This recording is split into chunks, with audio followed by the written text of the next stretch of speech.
11 มีนาคมปี 2554 แผ่นดินไหวขนาด 9.0 ริกเตอร์ใต้ทะเลเขย่าเกาะญี่ปุ่นจนทั้งประเทศเงียบงันและเพียงไม่กี่10 นาทีต่อมาคลื่นยักษ์สูงเกือบ40 เมตรพัดถล่มชายฝั่งตะวันออกผู้คนกว่า 20,000 ชีวิตหายไปในเวลาไม่ถึงชั่วโมงมันไม่ใช่แค่ภัยพิบัติแต่มันคือบทเรียนที่ทำให้ญี่ปุ่นไม่เหมือนเดิมอีกต่อไปรัฐบาลทุ่มงบกว่า 1.3 ล้านล้านเยนหรือราว 300,000 ล้านบาทสร้างกำแพงกันคลื่นสูง 15 เมตรยาวกว่า 400 กิโลเมตรพร้อมระบบเตือนภัยล่วงหน้าอุโมงค์ระบายน้ำขนาดยักษ์และโครงข่ายรับมืออีกนับไม่ถ้วนแต่เวลาผ่านมากว่า10 ปีเสียงคำถามยังไม่หายไปจากสังคมญี่ปุ่นและจากสายตาทั่วโลกว่าถ้าเกิดสึนามิระดับเดียวกับปี 2554 ขึ้นอีกครั้งระบบที่สร้างมาจะเอาอยู่จริงหรือไม่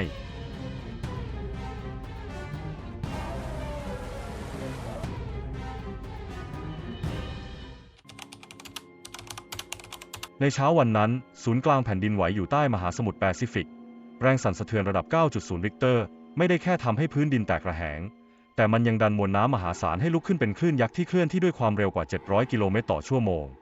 ญี่ปุ่นเคยเผชิญสึนามิมาหลายครั้งในประวัติศาสตร์แต่ไม่เคยมีครั้งใดที่ทำลายล้างได้อย่างรวดเร็วและลึกถึงแก่นของประเทศเท่าครั้งนี้เมืองทั้งเมืองถูกกลืนหายรถยนต์เรือบ้านเรือนและโรงงานถูกลากไปกับสายน้ำและเมื่อมันผ่านไปสิ่งที่หลงเหลืออยู่คือภาพของความเสียหายแบบที่ไม่มีใครลืมได้ที่หนักกว่านั้นคือความเสียหายที่มองไม่เห็นระบบทำความเย็นของโรงไฟฟ้านิวเคลียร์ฟุกุชิมะล้มเหลวนำไปสู่วิกฤตการณ์นิวเคลียร์ระดับสูงสุดครั้งหนึ่งของโลกรัฐบาลญี่ปุ่นต้องอพยพผู้คนหลายแสนคนและใช้เวลากว่าทศวรรษกว่าจะควบคุมได้และนี่เองคือจุดเปลี่ยนสำคัญที่ทำให้ญี่ปุ่นต้องตัดสินใจลงทุนกับระบบป้องกันสึนามิขนาดใหญ่ที่สุดเท่าที่เคยมีมาหลังภัยพิบัติผ่านพ้นไปญี่ปุ่นไม่รอช้าพวกเขาระดมทรัพยากรจากรัฐบาลกลางใช้งบประมาณกว่า 1.35 ล้านล้านเยนหรือราว 400,000 ล้านบาท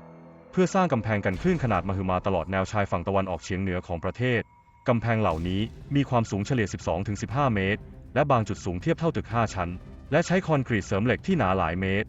แนวยาวทั้งหมดมากกว่า 400 กิโลเมตรครอบคลุมพื้นที่ชายฝั่งในจังหวัดที่เคยถูกสึนามิถล่มเช่นมิยางิอิวาเตะและฟุกุชิมะไม่ใช่แค่ขนาดที่ใหญ่แต่ญี่ปุ่นยังใช้เทคนิคการก่อสร้างที่ซับซ้อนโดยตอกเสาเข็มลึกหลาย10 เมตรเพื่อยึดกับชั้นหินด้านล่างเลือกใช้วัสดุคอนกรีตความหนาแน่นสูงพิเศษซึ่งมีอายุการใช้งานมากกว่า 50 ปีและต้องออกแบบให้ทนต่อแรงกระแทกจากคลื่นความเร็วสูงรวมถึงแรงดันน้ำย้อนกลับที่อาจเกิดขึ้นภายหลังคลื่นถาโถมบางพื้นที่ต้องปรับแนวชายฝั่งใหม่ทั้งหมดมีการย้ายชุมชนหรือเวรคืนพื้นที่หลายจุดเพื่อเปิดทางให้กำแพงส่งผลให้ประชาชนจำนวนไม่น้อยรู้สึกว่าวิถีชีวิตที่เคยผูกพันกับทะเลกำลังถูกเปลี่ยนไปตลอดกาลวิวทะเลที่เคยเป็นส่วนหนึ่งของชีวิตได้ถูกแทนที่ด้วยผนังคอนกรีตสูงตระหง่านบางคนรู้สึกว่าแม้กำแพงจะสร้างเพื่อปกป้องชีวิตแต่มันก็กลายเป็นรอยแผลทางใจที่ย้ำเตือนความกลัวอยู่ทุกวันแม้จะเป็นโครงสร้างที่ยิ่งใหญ่ที่สุดในประวัติศาสตร์การรับมือสึนามิของญี่ปุ่นแต่มันก็เปิดคำถามที่ลึกกว่าเรื่องวิศวกรรมว่านี่คือเกราะป้องกันหรือเพียงแค่ความพยายามเยียวยาจากเหตุการณ์ที่ทั้งประเทศไม่อยากให้เกิดขึ้นอีกครั้งญี่ปุ่นรู้ดีว่าโครงสร้างขนาดใหญ่เพียงอย่างเดียวไม่อาจรับมือกับธรรมชาติที่เปลี่ยนแปลงได้ตลอดเวลาหลังภัยพิบัติปี 2554 รัฐบาลจึงลงทุนมหาศาลกับระบบเตือนภัยแผ่นดินไหวและสึนามิโดยเฉพาะระบบ Early Warning แบบ GPS Base ที่สามารถตรวจจับแรงสั่นสะเทือนได้ภายในไม่กี่วินาทีทันทีที่เซ็นเซอร์ตรวจจับคลื่น P-Wave ซึ่งเดินทางเร็วกว่าแผ่นดินไหวหลักระบบจะคำนวณและแจ้งเตือนอัตโนมัติผ่านโทรศัพท์มือถือโทรทัศน์วิทยุและลำโพงสาธารณะครอบคลุมประชากรเกือบทั้งประเทศบางจุดสามารถเตือนล่วงหน้าได้ถึง 10-20 วินาทีก่อนเกิดแรงสั่นสะเทือนหลักเพราะในโลกของภัยพิบัติแค่ไม่กี่วินาทีก็เปลี่ยนความเป็นความตายได้นอกจากนั้นญี่ปุ่นยังจัดฝึกซ้อมอพยพระดับประเทศบรรจุวิชารับมือภัยพิบัติไว้ในหลักสูตรเด็กประถมและติดตั้งป้ายหลบภัยไว้แทบทุกหัวมุมของเมืองชายฝั่ง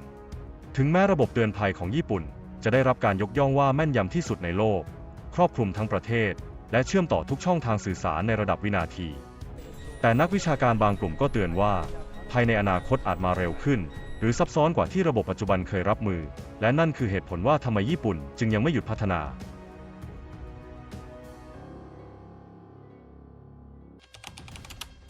ในขณะที่ชายฝั่งตะวันออกของญี่ปุ่นเผชิญคลื่นจากมหาสมุทรใจกลางกรุงโตเกียวกลับเผชิญกับคลื่นอีกแบบน้ำฝนน้ำหลากและแม่น้ำล้นตลิ่งเพื่อรับมือกับน้ำปริมาณมหาศาลที่อาจท่วมเมืองหลวงญี่ปุ่นได้สร้างหนึ่งในโครงสร้างใต้ดินที่น่าทึ่งที่สุดในโลกมันคือโครงการ GCAN Project ระบบอุโมงค์ระบายน้ำใต้ดินขนาดมหึมา ใต้ย่านไซตามะทางตอนเหนือของโตเกียวแนวคิดเริ่มต้นขึ้นตั้งแต่ช่วงปี 2530 หลังจากที่พายุฝนตกหนักหลายครั้งทำให้น้ำท่วมใจกลางเมืองเป็นประจำแทบทุกปีรัฐบาลญี่ปุ่นจึงเร่งวางแผนระบบที่ไม่ใช่แค่ระบายน้ำเร็วขึ้นแต่ต้องเป็นระบบที่ซ่อนอยู่ใต้เท้าแต่ปกป้องเมืองทั้งเมืองไว้ได้ภายในอุโมงค์มีเสาคอนกรีตเสริมเหล็กสูงถึง 18 เมตรจำนวน 59 ต้นตั้งเรียงรายในถังเก็บน้ำหนักที่มีความยาวกว่า 170 เมตรและลึกถึง 65 เมตรเชื่อมต่อกับอุโมงค์ขนาดใหญ่ยาวรวมกันกว่า 6.3 กิโลเมตรระบบสามารถรองรับน้ำได้มากถึง 670,000 ลูกบาศก์เมตรเทียบเท่ากับสระว่ายน้ำโอลิมปิกกว่า 200 สระและใช้ปั๊มน้ำแรงดันสูงระบายไปยังแม่น้ำเอโดะด้วยอัตรา 200 ลูกบาศก์เมตรต่อวินาทีในฤดูพายุหากน้ำหลากจากแม่น้ำหรือท่อระบายน้ำล้นระบบนี้จะเบี่ยงน้ำลงใต้ดินก่อนส่งต่อกลับสู่แม่น้ำผ่านระบบควบคุมที่ออกแบบมาอย่างแม่นยำแม้จะอยู่ลึกใต้ดินแต่ GCAN Project ก็ได้รับการยกย่องจากหลายประเทศ NASA เองก็เคยเรียกโครงการนี้ว่าเป็นหนึ่งในสิ่งมหัศจรรย์ทางวิศวกรรมของโลกยุคใหม่และยังเปิดให้ประชาชนเข้าชมเป็นระยะเพื่อสร้างความเข้าใจต่อภัยที่มองไม่เห็นและระบบป้องกันที่ไม่มีใครพูดถึง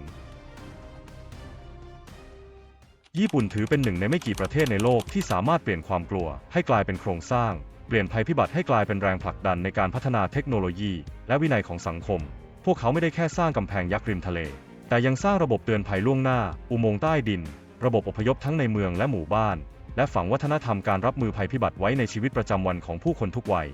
ทั้งหมดนี้คือเกราะป้องกันที่ญี่ปุ่นสร้างขึ้นมาอย่างอดทนด้วยบทเรียนจากอดีตนับครั้งไม่ถ้วนในญี่ปุ่นการเตรียมพร้อมไม่ใช่แค่หน้าที่ของรัฐบาลแต่มันฝังอยู่ในวัฒนธรรมระดับครอบครัวโรงเรียนและชุมชนท้องถิ่นคนจำนวนมากมีกระเป๋าฉุกเฉินเตรียมไว้เสมอรู้เส้นทางอพยพใกล้บ้านและฝึกซ้อมอยู่เป็นประจำเด็กนักเรียนศึกษาเรื่องแผ่นดินไหวตั้งแต่ชั้นประถม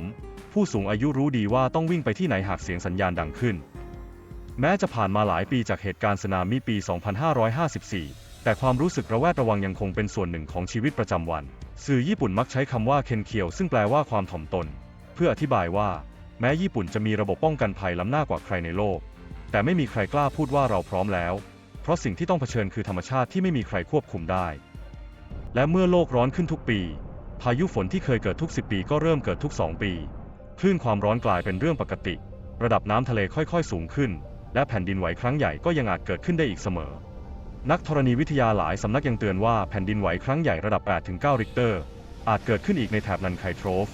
ซึ่งอยู่ไม่ไกลจากศูนย์กลางเศรษฐกิจของญี่ปุ่นอย่างโอซาก้าและนาโกย่า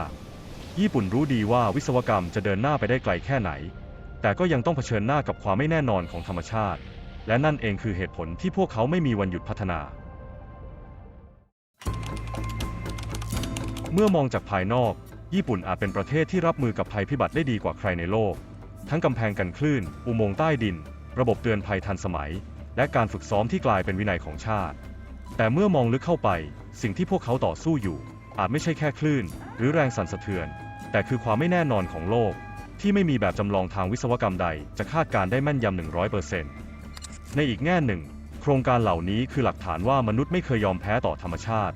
แต่ในอีกมุมหนึ่งมันก็ย้ำเตือนว่าเรายังคงต้องมีพื้นที่ว่างสำหรับสิ่งที่ไม่อาจควบคุมได้เสมอ